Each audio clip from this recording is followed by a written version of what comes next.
It's certainly a rebuke to those who accuse US public architecture of lacking ambition.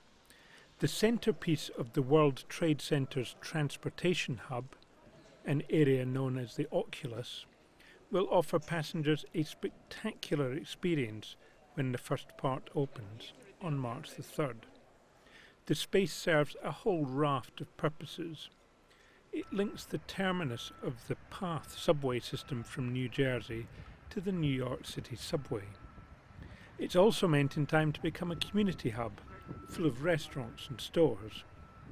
Most importantly, it's meant to serve as an architectural memorial to the nearly 3,000 who died at this site in the September 11, 2001 terrorist attacks.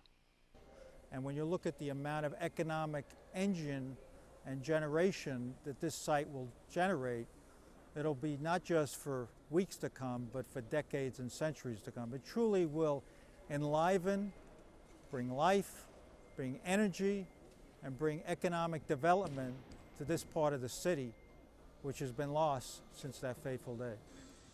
Santiago Calatrava, the project's architect, says he designed the space as a modern rival to New York's famous Grand Central Terminus or the now demolished Penn Station, great cathedrals of travelling.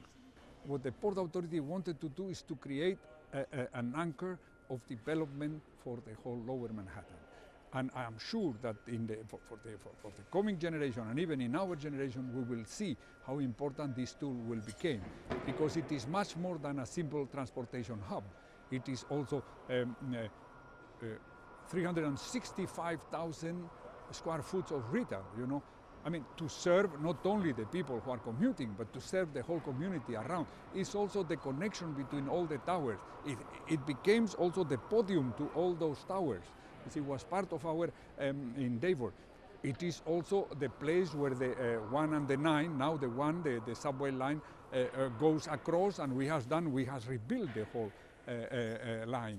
And also, if you think the amount of connections you have into Broadway, to the different subway lines of New York, and also the trains, you see, it's a place, as the Port Authority very well say, from here you can go anywhere in the world, because you are connected to the Newark airport as much as to JFK.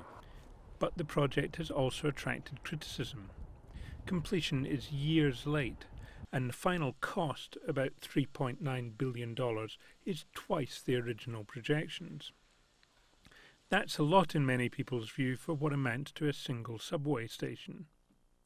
But officials from the Port Authority of New York and New Jersey, the project's promoters, insist it will give Lower Manhattan such a boost that it pays for itself surprisingly quickly.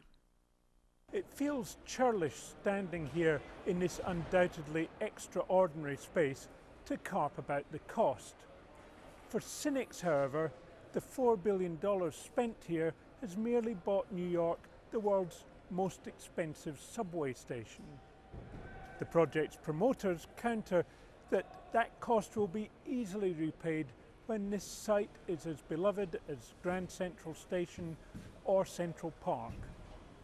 As with those earlier investments, however, it's clearly going to be a question that time will have to judge. Robert Wright, Financial Times, World Trade Center Transportation Hub.